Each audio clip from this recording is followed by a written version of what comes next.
Good morning, dear friend. As the first rays of sunlight filter through your window this morning, I want you to imagine something with me.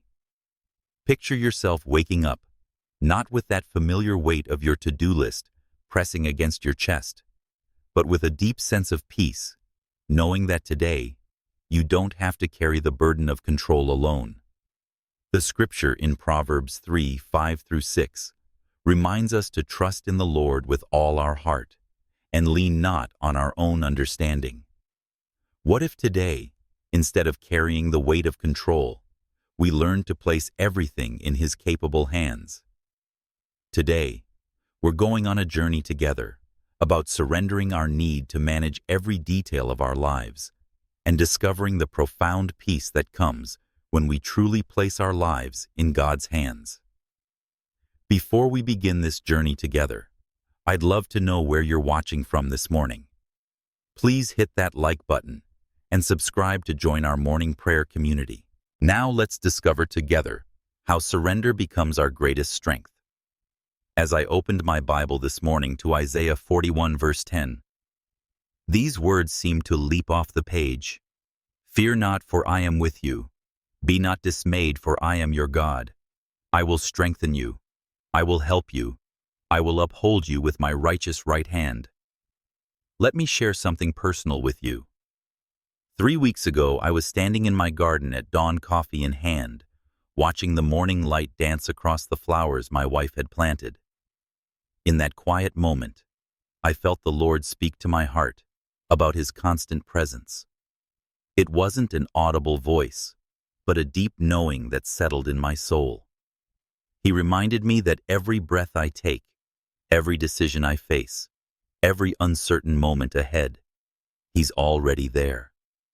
You see, when we talk about placing our lives in God's hands, we're not talking about some distant, uncaring deity. We're talking about the God who knows your thoughts before you think them, as Psalm 139 tells us. He's familiar with all your ways. He knows when you sit down and when you rise up. He understands your path before you take the first step. This morning, I want you to understand what it truly means to surrender your life to His care. It's not about becoming passive or giving up your responsibilities. It's about recognizing that the same hands that formed the mountains and set the stars in place are the hands that hold your future. Think about the names of God that reveal His character. Jehovah Rohi, your shepherd, who leads you beside still waters. El Shaddai, the Almighty One, who has power beyond anything you could imagine. When Jesus called Himself the Good Shepherd, He was telling us that He doesn't just know about sheep. He is the perfect caretaker of our souls. Picture God's hands for a moment. They're strong enough to hold galaxies in place, yet gentle enough to catch every tear you've ever cried. They're steady enough to guide nations, yet personal enough to guide your individual steps today. These are the hands we're invited to place our lives into. As you prepare for this day ahead, I want you to open your heart to receive not just information, but transformation. Today isn't just another day to get through.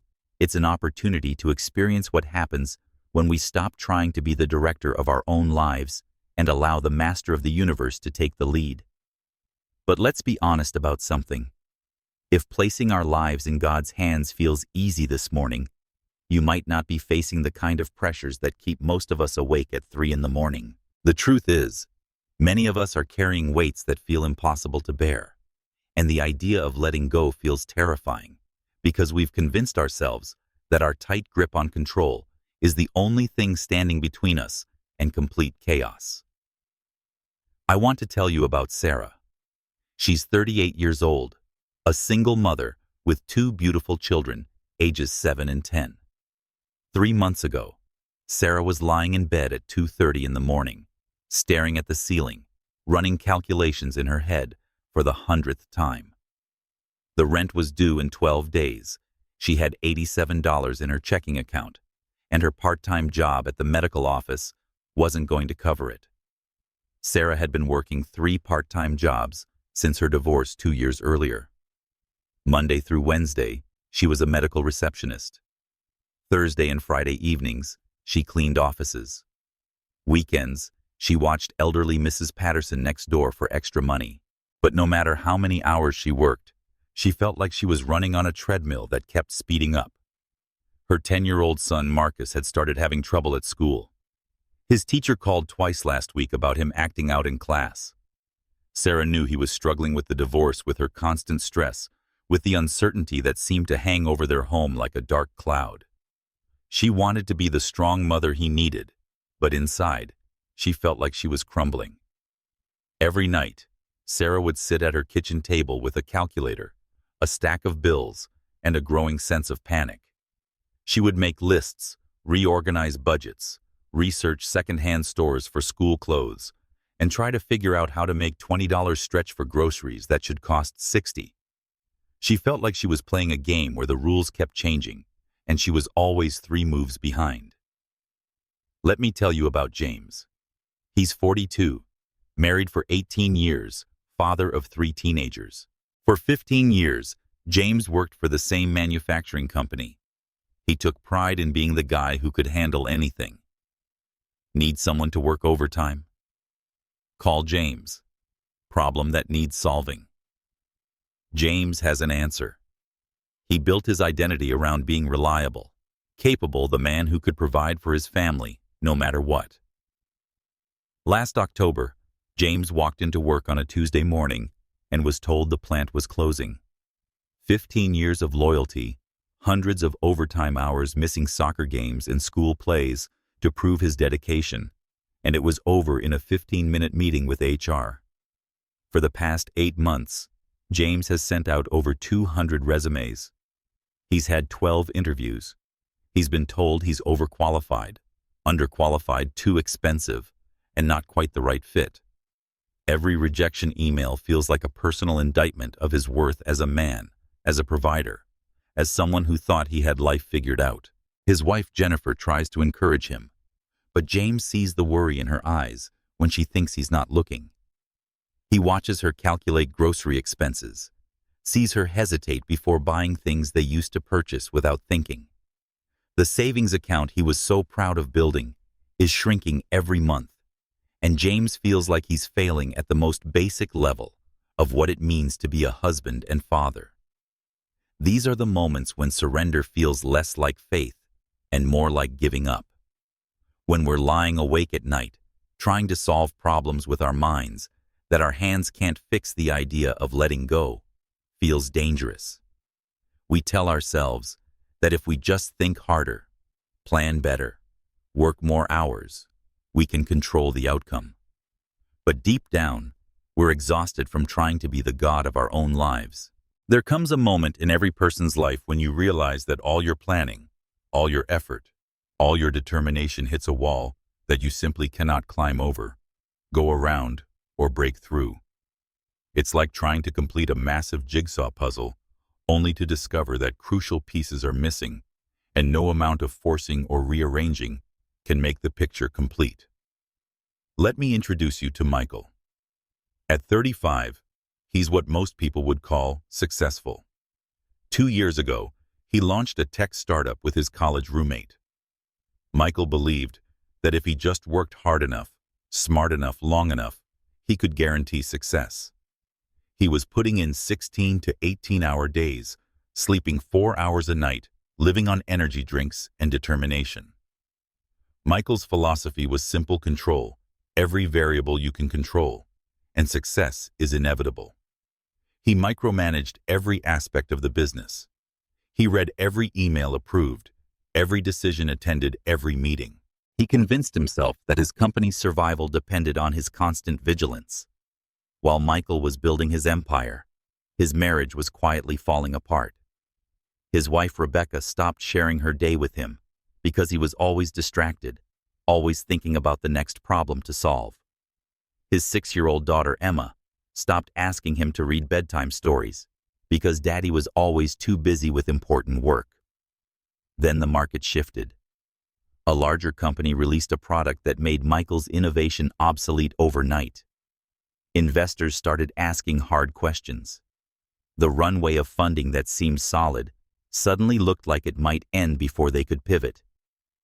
Michael found himself sitting in his empty office at 3 in the morning, realizing that despite his best efforts, despite sacrificing everything, there were forces at play completely outside his control. For the first time in his adult life, Michael felt truly helpless. All his planning, all his sacrifice, all his certainty about his ability to control outcomes crumbled in the face of market realities he never saw coming. Then there's Linda, 44 years old, an only child, caring for her mother, who was recently diagnosed with early-stage dementia. Linda had always been the organizer in her family, the one who made plans and kept everyone on track. When her mother received the diagnosis, Linda immediately shifted into problem-solving mode. She researched every treatment option, reorganized her mother's house for safety, created detailed schedules for medications and doctor appointments. Linda was determined to create perfect final years for her mother, to make every moment count, to somehow love hard enough to slow down the progression of the disease. But dementia doesn't follow schedules or yield to determination. Each week, Linda watched her mother forget a little more. The woman who raised her, who taught her to be strong and independent, was slowly disappearing behind confused eyes and repeated questions. Linda realized she was trying to control something that was completely beyond human control, and the effort was breaking her heart. These stories remind us of a fundamental truth: we are not designed to be the controllers of our universe. When we try to manage outcomes that belong in God's hands, we end up feeling like we're trying to direct the wind with our bare hands or hold back the ocean with our determination.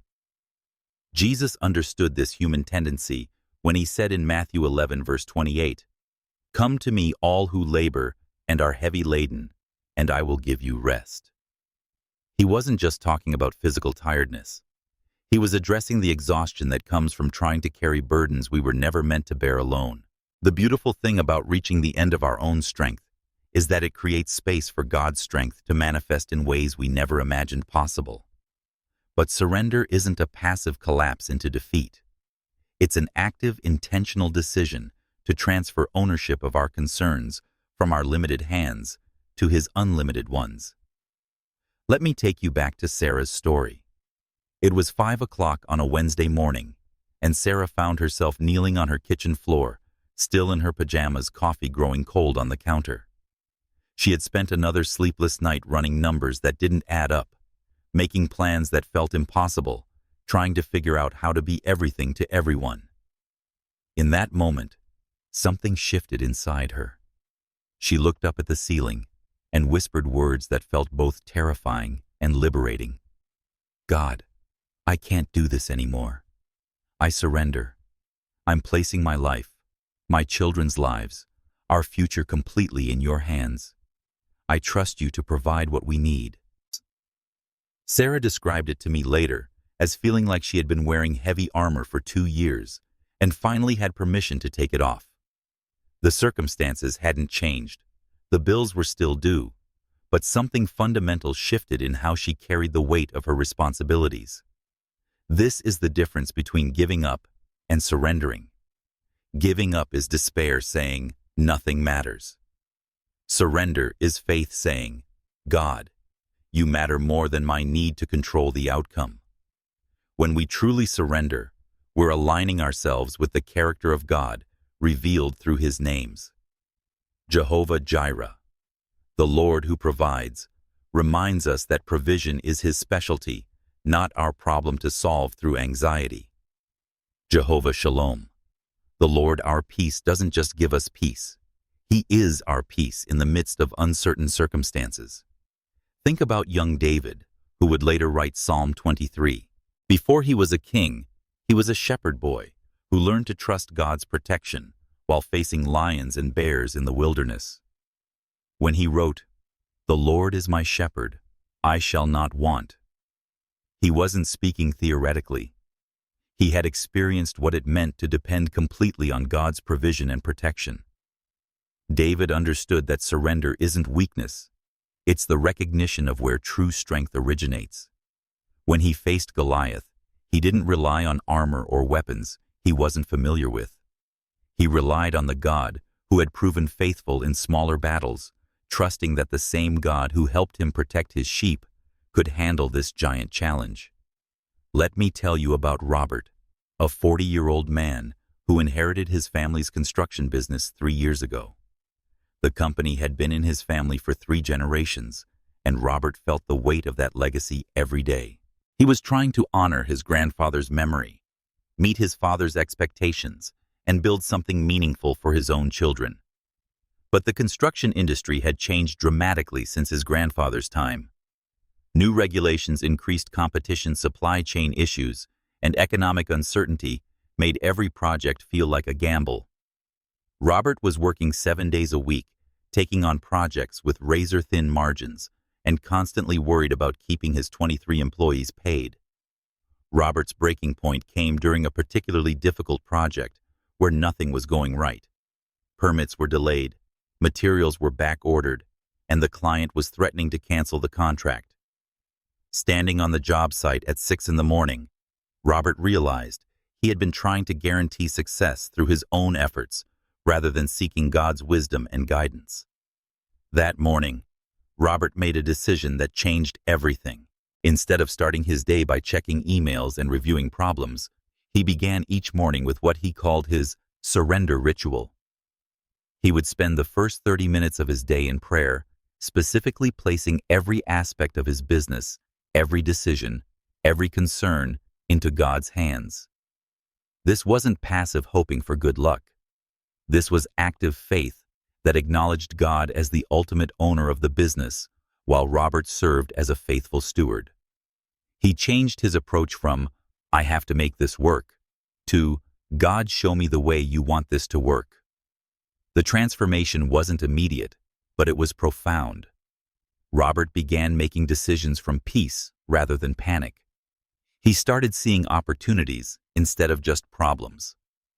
Most importantly, he rediscovered joy in his work because he was no longer carrying the entire weight of success or failure on his shoulders. Now, here's where the story gets beautiful. When we authentically surrender control to God, we don't lose our lives, we find them. The peace that Paul writes about in Philippians 4 verse 7, the peace that surpasses all understanding, becomes not just a nice idea, but a lived reality that transforms how we navigate every aspect of our daily lives. Let's return to Sarah's story, 3 months after that morning when she surrendered on her kitchen floor. The external circumstances hadn't changed overnight like some fairy tale. She was still a single mother, still working multiple jobs, still facing financial pressures. But something fundamental had shifted in how she approached each day. Sarah began sleeping better, not because her problems disappeared, but because she had transferred the responsibility for solving them to someone infinitely more capable than herself. She found herself more patient with her children, more creative in finding solutions, more open to help from unexpected sources. 2 months after her surrender, Sarah received a call from a former co-worker who had started her own medical practice. She offered Sarah a full-time position with benefits and a salary that would allow her to quit her other part-time jobs. The timing was so perfect, so completely beyond what Sarah could have orchestrated herself, that she knew it was God's provision. But even more important than the job was the change in her relationship with her son Marcus. When Sarah stopped carrying the weight of anxiety and worry, Marcus felt the difference. He began opening up to her again, sharing his fears about the divorce, about their financial situation, about his concerns for his mother's well-being. For the first time in 2 years, Sarah felt like she was truly present as a mother, rather than just surviving as a provider. Michael's story took a different, but equally profound turn. After his crisis in the empty office, Michael made a decision that shocked his business partner and investors. He stepped back from the day-to-day operations and began each morning with surrender prayer, asking God to show him what truly mattered. This led to a complete reframing of what success looked like. Instead of trying to save his original business model, Michael began exploring how they could pivot towards social impact technology. He reduced his working hours to 50 per week, implemented family dinner policies, and began treating his employees as whole human beings rather than just productivity units. The company didn't become the massive financial success Michael had originally envisioned, but it became something better. It became a business that created meaningful technology while supporting healthy family life for everyone involved. Michael's marriage was restored as he began prioritizing his relationship with Rebecca and their daughter Emma. The revenue was smaller, but the life satisfaction was immeasurably greater. Linda's journey with her mother's dementia taught her perhaps the most profound lesson about surrender.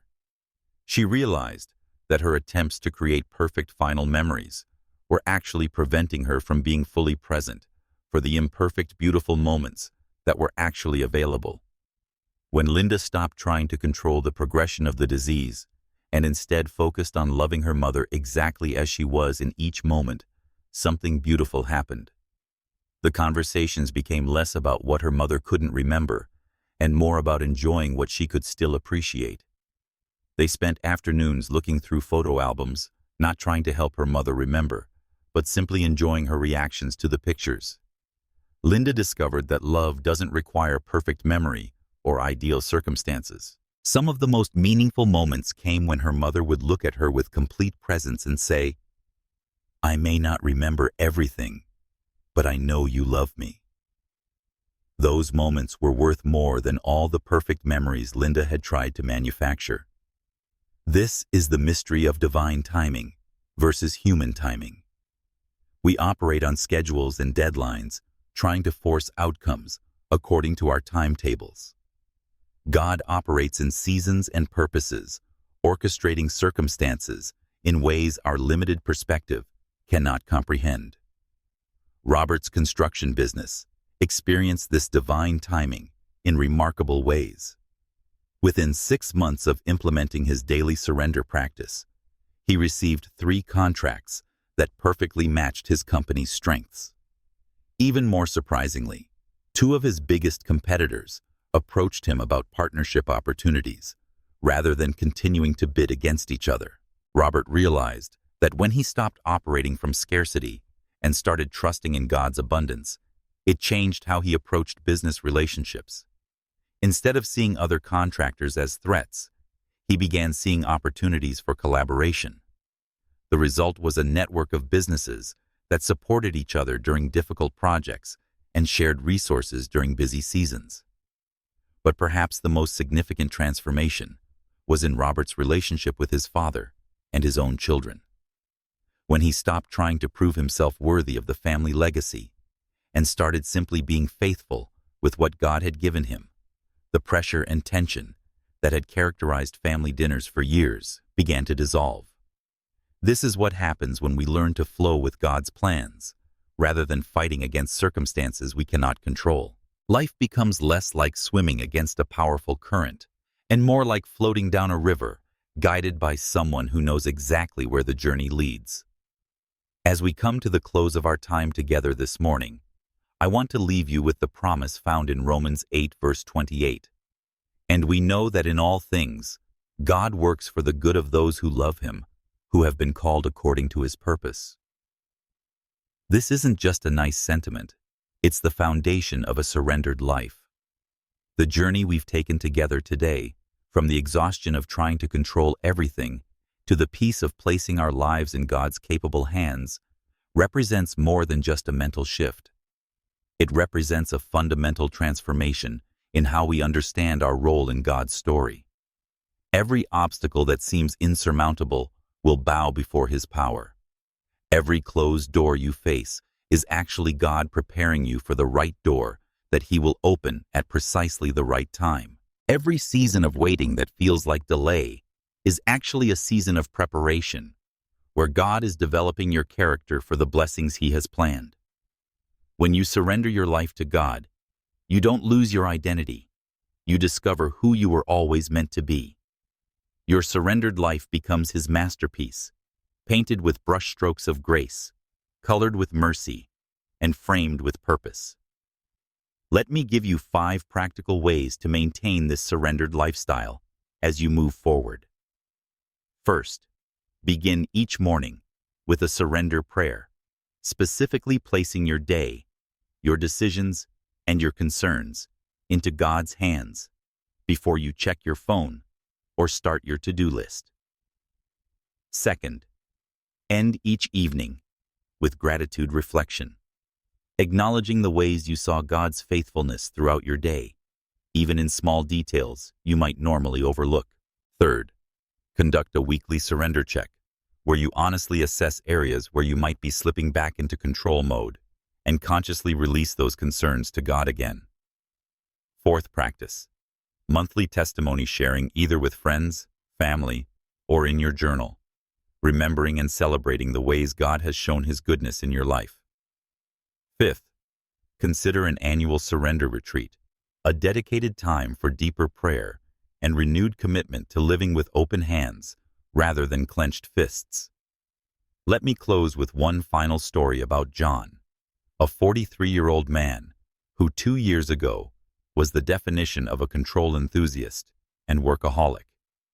John had his life planned out in 5-year increments with backup plans for his backup plans. He was successful by every external measure, but miserable in his soul. A health crisis forced John to confront the reality that despite all his planning, he had no control over the most fundamental aspects of life. During his recovery, John learned to surrender not just his health concerns, but his entire approach to living. Today, John's life looks completely different. He works fewer hours, but accomplishes more meaningful work. His marriage is stronger because he's present, rather than just physically there. His relationship with his teenage children deepened because he stopped trying to control their choices and started simply loving them through their journey. John's testimony is simple but profound. I thought surrender meant losing everything that mattered to me. Instead, I found everything that truly matters. Now, before you move into your day, I want to pray over your life with the authority that comes from knowing God's heart for His children. Father, I thank you for each person who has joined us this morning, for their courage to consider what it means to place their lives completely in your hands. I pray that you would give them the peace that surpasses all understanding as they learn to trust you with outcomes they cannot control. Lord, I speak breakthrough over their financial concerns, knowing that you are Jehovah Jireh, their provider. I declare healing over their family relationships, knowing that you specialize in restoration. I proclaim guidance over their career decisions, trusting that you have plans to prosper them and give them hope. May they wake up each morning with the confidence that comes from knowing their lives are held by hands that are both gentle and mighty, both personal and powerful. May they sleep each night with the rest that comes from knowing they are loved unconditionally and guided perfectly. As you continue on this journey of surrender, I want to hear from you. In the comments below, share one area of your life that you're feeling called to place more fully in God's hands. Your testimony might be exactly what someone else needs to hear today. If this message has encouraged your heart this morning, please hit that like button and share it with someone who might need to hear about God's faithfulness. Subscribe to our channel so you never miss these morning prayers that remind you of God's love and provision. Share this video with a friend or family member who might be struggling with control and worry. Sometimes God uses our willingness to share His truth as the very tool He needs to reach someone who is desperately seeking peace. Thank you for allowing me to be part of your morning routine. Thank you for trusting me with your time and your heart.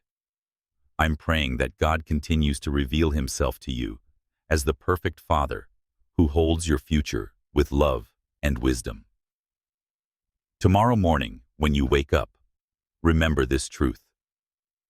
His hands are the safest place for your life to rest. You're not alone in this journey of surrender.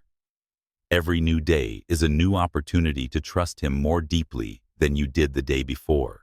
Go in peace, dear friend, knowing that you are loved beyond measure, guided with perfect wisdom, and held with unshakable security. Your surrendered life is about to become His greatest masterpiece.